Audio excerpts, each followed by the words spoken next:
Hey guys, welcome to my channel. আমি মরা যারা এখন আমরা কথা বলবো হচ্ছে অলরেডি খাদানের আজকে নাকি 1 ইয়ার কমপ্লিট হয়ে গেল। 1 বছর কমপ্লিট হয়ে গেল খাদানের। ইয়েস বন্ধুরা, খাদানের 1 বছর কমপ্লিট হয়ে গেল।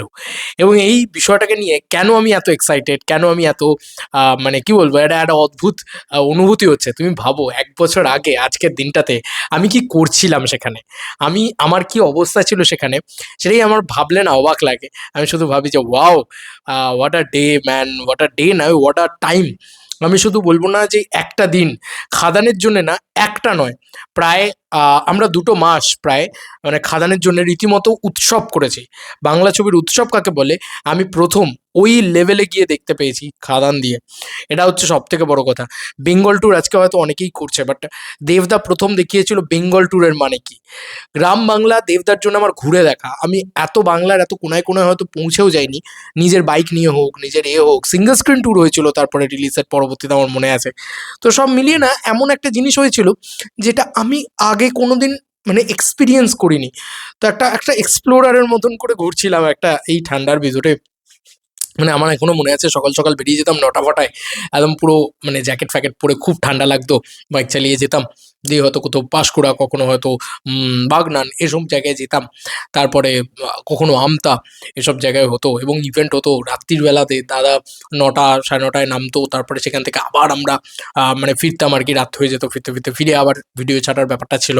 তো একটা অদ্ভুত একটা হয় না যে একটা মাদল বাজা বা একটা একটা আনন্দ লাগা একটা সিনেমা নিয়ে, সেইটা হয়েছিল। আর বাংলা সিনেমার ক্রেজ মানে সর্বকালের সব থেকে শ্রেষ্ঠ বক্স অফিস কালেকশন করা সিনেমা, কমার্শিয়াল সিনেমার নিরিখে খাদান কিন্তু সেটা। তো খাদান যেটা করে দেখিয়েছে সেটা আমি চোখের সামনে দেখেছি।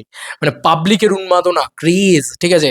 তারা বলছে লাস্ট আমরা হলে গিয়ে দেখেছি পরাণ যায়, তার কেউ বলছে হয়তো সাথী, কেউ বলছে হয়তো ভাই লাস্ট হলে গিয়ে দেখেছি হয়তো 10 বছর আগে কোনো একটা ছবি, ঠিক আছে। তাদের নামগুলো তারা বলছে। আবার সেই সব জায়গায় তারা চা খাচ্ছে, লুঙ্গি পরে বসে আছে, তারা বলছে খাদানটা দেখতে যাও ভাই, দেব এসছে। এই ব্যাপারটা না ক্রিয়েট হয়েছিল। সিরিয়াসলি মানে আমি অবাক হয়ে যাচ্ছিলাম যে ওই মানুষটা ক্রিয়েট করে ফেলেছিলেন ওই ব্যাপারটা। তো একটা দারুণ অনুভূতি আমার জন্য, আমার মনে হয়। এবং দেবদা আমার চ্যানেলে প্রপারলি ওই পাশাপাশি বসা দেবদার সাথে, সেটাও একটা সিঙ্গেল স্ক্রিন ট্যুরে দাদা নিজে ডেকে নিয়েছিলেন। থ্যাঙ্কস টু সায়ন্তন দা, থ্যাঙ্কস টু দেবদা অ্যান্ড এভরিথিং। কারণ মানে দেবদা নিজে ওইভাবে না বললে হয়তো আমি তো চোখে চুপচাপ দাঁড়িয়েই ছিলাম, দাদা নিজেই বললেন। আর আমি এতটা আপ্লুত হয়েছি যে দাদা নিজে বলেছেন আমার 5 মিনিটই যথেষ্ট। আমি প্রতিটা ছবিতেই দাদার মানে ইন্টারভিউ 5 মিনিটের পেলেও কোনো অসুবিধা নেই। তো একটা এই একটা জায়গাও কিন্তু খাদান আমাকে স্পেশাল করে দিয়েছিল। আচ্ছা, দাদার বার্থডে সেলিব্রেশনটাও খুব খুব খুব স্পেশালভাবে হয়েছিল আমার মনে আছে খাদানে। কারণ ওরকম সুরিন্দা ফিল্মসের অফিসে ওরকম একটা বড় করে একটা জায়গা নিয়ে ওরকম করে একটা বড় করে বার্থডে সেলিব্রেশন, সেটাও একটা স্পেশাল ছিল। তো খাদান না এমন একটা সিনেমা যার গানগুলো ওরকম লেভেলে ভাইরাল, ঠিক আছে। সব কিছু ওই টাইমটাতে স্পেশাল ছিল। খাদান নিয়ে কথা বলতে গেলে মূলত বেঙ্গল ট্যুর নিয়ে কথা বলি হয়তো আমরা, কিন্তু খাদান সিনেমাটার কথা তুমি ভাবো, একটা রেনেসার তৈরি করে দিয়েছে, একটা রেভলিউশন তৈরি করে দিয়েছে যে বাংলা কমার্শিয়াল ছবিতেও, আহ, বাংলা সিনেমাতেও, কমার্শিয়াল সিনেমা, মাস সিনেমা সেটা চলতে পারে, সেটা দেবদা করে দেখিয়ে দিয়েছিল হিউজ ভাবে। মানে চলতে তো সবই পারে, কিন্তু ব্যাপারটা হচ্ছে যে একটা হিউজ রেভিনিউ জেনারেট করে দিতে পারে, একটা হিউজ সবাই উৎসব করতে পারে, সেটা একমাত্র খাদান করে দেখিয়েছিল। নেক্সট লেভেলে গিয়ে করে দেখিয়েছিল, ঠিক আছে। ওটা আমি চিরকাল মনে রাখবো, ঠিক আছে। শিলিগুড়ি ফিলিগুড়িতে যে লোক হয়েছিল, যা ক্রেজ হয়েছিল, আর কোনোদিন কোনো সিনেমা ওই ভিড়টাকে বিট করতে পারবে নাকি আই ডোন্ট নো। তো বেঙ্গল ট্যুরের বাইরে বেরিয়েও আমি যদি কথা বলি, খাদান না এমন একটা জিনিস, মানে প্রথম দিন থেকে না খাদান নিয়ে লোকের একটা এক্সাইটমেন্ট ছিল যে দেব এত বছর বাদে কমার্শিয়ালি কামব্যাক করছে। শ্যাম মাহাতো, মধু মাহাতো, ও মাই গড কি সুন্দর একটা গল্প, কি কিশোরী ভাইরাল। ভাই আমরা চোখের সামনে একটা গান ওরকম ভাইরাল হতে দেখেছি। আজ হয়তো আমরা 220 মিলিয়ন, 230 মিলিয়ন ইত্যাদি দেখছি মানে বাংলার সব থেকে, এপার বাংলার সব থেকে পপুলার গান কিশোরী হয়ে গিয়েছে। দেব শুভশ্রী জুটিকে বিট করে বেরিয়ে গেছে।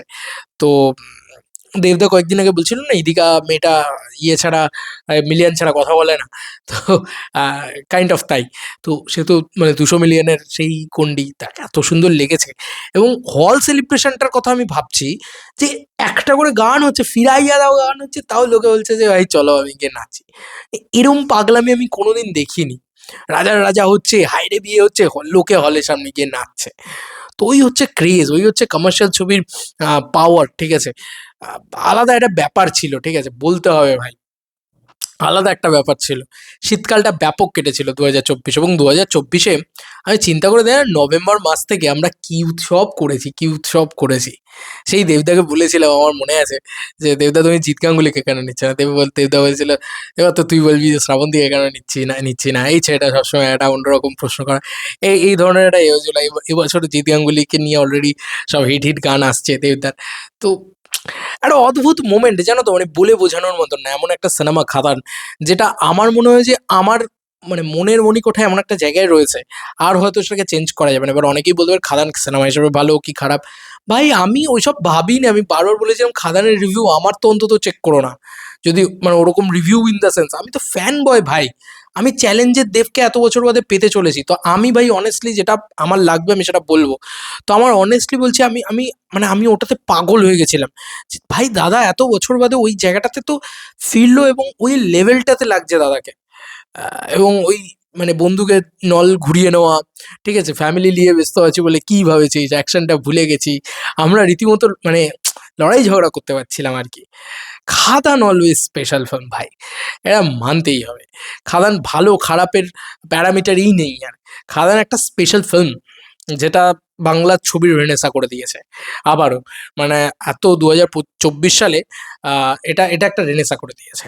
এটা মানতেই হবে এবং অবাক বিষয় অনেক অনেকেই এই সিনেমাটাকে খারাপ বলার চেষ্টা করেছে, ইত্যাদি করার চেষ্টা করেছে। কিন্তু 'খাদান' কিন্তু ১০০ দিন ওপরে চলেছে এবং ১০০ দিন যখন চলছে সিমিলার ভিড় আমি গিয়ে সম্ভবত উমা টকিজ বাকরাহাট বা এরকম কোনো একটা জায়গা সেখানেও আমি বাইক নিয়ে গিয়েছি, করেছি। তখন গরমকাল পড়ে গেছে, পুড়ছি পুরো গরমকালে। ঠিক আছে? এরকম একটা পরিস্থিতি। তারপরেও সেখানে যখন গিয়েছি না, ওরম গরম, ওরকম চাঁদি ফাটা রোদ্দুর, কাতারে লোক ঠেসে ভরে রয়েছে। দাদার গায়ে বাজি ফেটে গেছিল। বাকরাহাট না যেখানে বাজি বিখ্যাত আরকি। ঠিক আছে? চম্পাহাটি হ্যাঁ, মনে পড়েছে। তো ওই, ওই হলটাতে ভাই আমি জীবনে ভুলব না। ঠিক আছে? মাই গড ব্যাপার! মানে আমি সত্যি বলছি আমি অবাক হয়ে গেছি। আমি না কি হচ্ছে এটা? কি হচ্ছে? কি পাগলামি হচ্ছে? মানে এই ব্যাপারটা কোথাও গিয়ে আমার মানে আমি সত্যি বলছি আমি আমি স্টান্ট হয়ে গেছিলাম যে কি ক্রেজ একটা লোকের এবং এই লোকটা কিন্তু কমার্শিয়াল ছবি বানালেই এই লেভেলের ক্রেজ। এইটা হচ্ছে সবথেকে বড় কথা। পাবলিকের সাথে কানেক্টেড ফিল করতে হবে এবং এটা খাদান শিখিয়ে দিয়ে গেল যে যদি তুমি মানুষের গল্প বলো কমার্শিয়াল ছবিতে, মাস ছবিতে, তাহলে কিন্তু পাবলিক শুনবে, পাবলিক দেখবে এবং পাবলিক সেটাকে নিয়ে চরম লেভেলে সেলিব্রেট করবে। আর যদি পায় তোমাকে পুরনো অবতারে, তাহলেও পাবলিক নিয়ে চরম সেলিব্রেট করবে। সেটাকে কোনো ছবিতে একটু বেশি দেওয়া হচ্ছে, কোনো ছবিতে একটু কম দেওয়া হচ্ছে। এই ব্যাপারটা না। খাদানে পুরো একদম দেদার দিদি ছিল একদম। ঠিক আছে? তো এইটা হচ্ছে ব্যাপার। এবং সুজিত দাকে obviously একটা ক্রেডিট যায় যে একটা লোক যে কোনো পরবর্তীকালে এই একটা বছরে এসে আর অন্য কোনো ছবির পার্ট হয়নি, অন্য কিচ্ছু করেনি। হয়তো মেবি সামনের বছর 'খাদান 2' এর অ্যানাউন্সমেন্ট আসবে বা হোয়াটএভার ইট ইস। তো ওই লোকটার ব্র্যান্ডিং কি লেভেলে হয়েছে ভাবো। এখনো লোকে বলে সুজিত রেণু দত্ত 'খাদানের' ডিরেক্টর। তো এই যে একটা 'খাদানের' ডিরেক্টর, এই যে একটা আলাদা লেভেল। কি হুড়োহুড়ি, কি ক্রেজ, কি মাতামাতি, কি পাগলামি! দেবদা কি করছে মানে দেবদাকে আমি এই কথাটা বলতে শুনিনি কখনো। হল ভিজিটে যেতে পারছে না কিনা এত ভিড় হয়ে গেছে, এত ক্রেজ হয়ে গেছে যে সেখানে হল ভিজিটে যাওয়া যাচ্ছে না। মানে হল ভিজিট যাওয়া ইম্পসিবল হয়ে দাঁড়িয়েছে। ভাবতে পারো? আমার এখনো মনে আছে নবীনাতে দাদা গেছে, দাদা মানে জামা জ্যাকেট-ফ্যাকেট ধরে টানছে। ঠিক আছে? আর খাদানের ওই জ্যাকেটটা পরেই গেছিল। যা বলে দে, তোর বাপ এসেছে। আর বাপ তো বাপ হয় এই কথাটাও মানে খাদান ছবিটা না মানে তুমি মিউজিক দেখো রথিদার কিশোরী হোক বা সেটা নীলদার বাপ এসেছে। মানে ইচ অ্যান্ড এভরি ডিপার্টমেন্টে সিনেমাটা এমন একটা কিছু রেভলিউশন ঘটিয়ে দিয়েছিল যে এই সিনেমাটা ভাই থাকবে। এই সিনেমাটা থাকবে ভাই। ইমোশন জুড়ে আছে না ফ্যান্সদের যে এই সিনেমাটার সাথে ইমোশন জুড়ে আছে যে ভাই দাদাকে তো ফিরে পেলাম আমরা এই ছবি দিয়ে আবার ফিরে পেলাম নাহলে দাদাই আজকে যদি খাদান ধরো ১০ কোটি টাকা কালেকশন করতো বা হয়তো খাদান যদি ধরো ৫ কোটি টাকা কালেকশন করতো সত্যিই কি আজকে দাদা এই লেভেলে ফিরতো সব ছবিতে আস্তে আস্তে একটু করে মাসের আপিল ঢুকিয়ে দেওয়ার চেষ্টা করতো মানে প্রজাপতি 2 এর ভিতরেও দেখবে দাদা যে এই যে নাচছে মানে এর কারণ কিন্তু খাদান রাধারানী সবথেকে বড় কথা।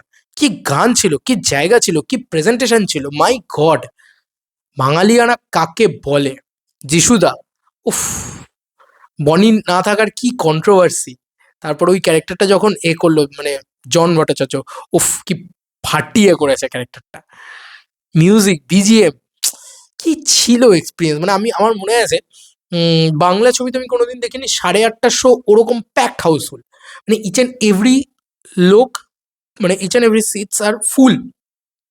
ডিরেক্টররা যখন হল ভিজিট করতে, ভাই নেই, মানে কোনো সিট আর ফাঁকা নেই। এই হচ্ছে ব্যাপার। তারা বসতে পারছে না, তারা শুধু বাইরে থেকে দেখছে, অডিয়েন্সের রিয়াকশন দেখছে। আমি ফার্স্ট ডে আমার মনে আছে এখন। এবং হলটা কিন্তু কোনো সিঙ্গেল স্ক্রিন নয়, হলটা কিন্তু আইনক্স হাইল্যান্ড পার্ক ছিল, আমার মনে আছে এখন অব্দি। ভাবতে পারছো 8:30 বাংলা ছবিতে, ওই হচ্ছে ক্রেজ। না দেখো, আমরা ধূমকেতুতে তারপরে দেখেছি যে হ্যাঁ অনেক অনেক ভোর ভোরের শো, অনেক হাউসফুল হয়েছে, বাট প্রথম কিন্তু খাদান, এটা মানতেই হবে যে 8:30 ওই লেভেলে হাউসফুল। এখন ছোট অডি নয় কিন্তু, এটা বিরাট অডি এবং বিরাট টিকিট প্রাইস ছিল, মানে 285 টাকা করে আমরা আমরা টিকিট কেটেছি, ভাবো। তার মানে আরো পিছনের যে টিকিটগুলো ছিল 300-400 টাকার উপরে ছিল, বাট লোকে দেখেছে, লোকে গেছে। ও কি চিৎকার, কি চেয়ার আপ! আমি খাদানের সাথে কম্পারিজন করতে পারি জওয়ানে। জওয়ানে শাহরুখ এলে যখন যেরকম চিৎকার হচ্ছিল, দেব এলে ওরকম চিৎকার। কোয়ালিটি ডাজন্ট ম্যাটার, লোকে এসব ভাবছেই না, জাস্ট চিৎকার করছে, বলছে চিড়ে দে, ফাটিয়ে দে, মেরে দে, এইসব এই এই ব্যাপারটা হচ্ছিল। তো বাংলা ছবি যে মানুষ 400-500 টাকা দিয়ে দেখতে পারে, তো আবার কমার্শিয়াল ছবি, যেখানে সামনে একটা সন্তানের মতন ছবি ছিল, যেটা অনেক সেফ সেফ প্রজেক্ট ছিল, যে ভাই এ ধরনের অডিয়েন্স তো বাংলায় রয়েছে।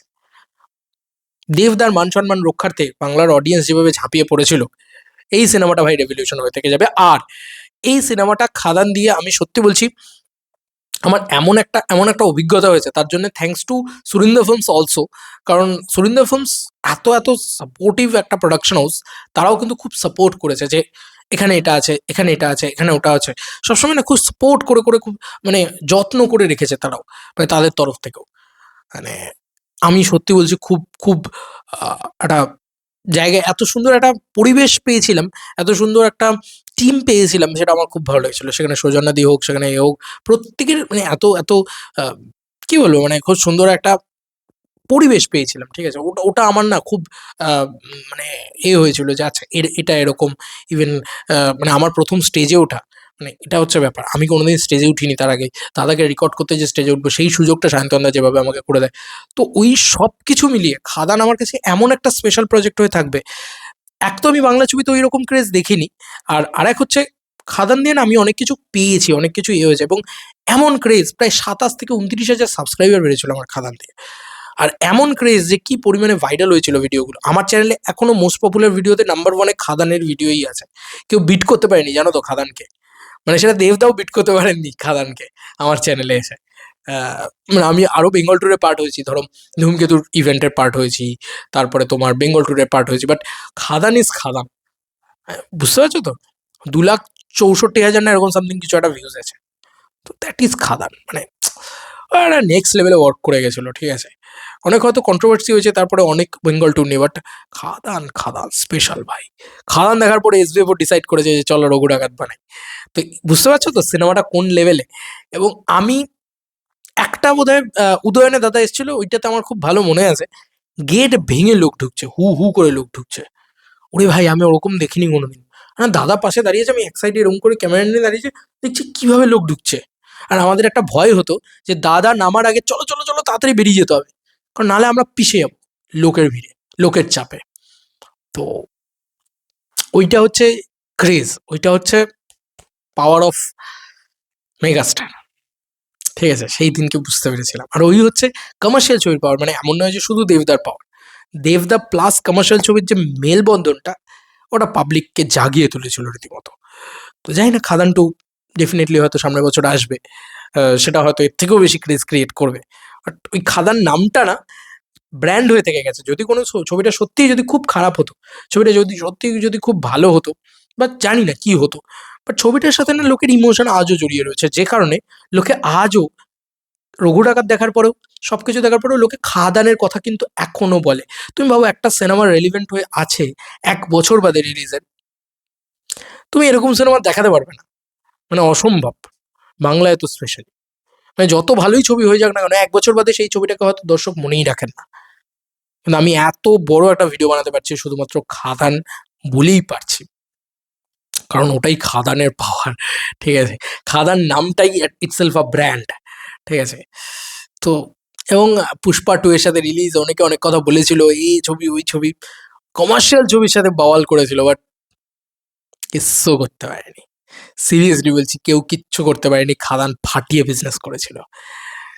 বাঙালির জন্য যদি ভালো বাংলা সিনেমা বানানো যায়, তাহলে সেটা শুধু একদিন নয়, যুগ যুগ থেকে যায়।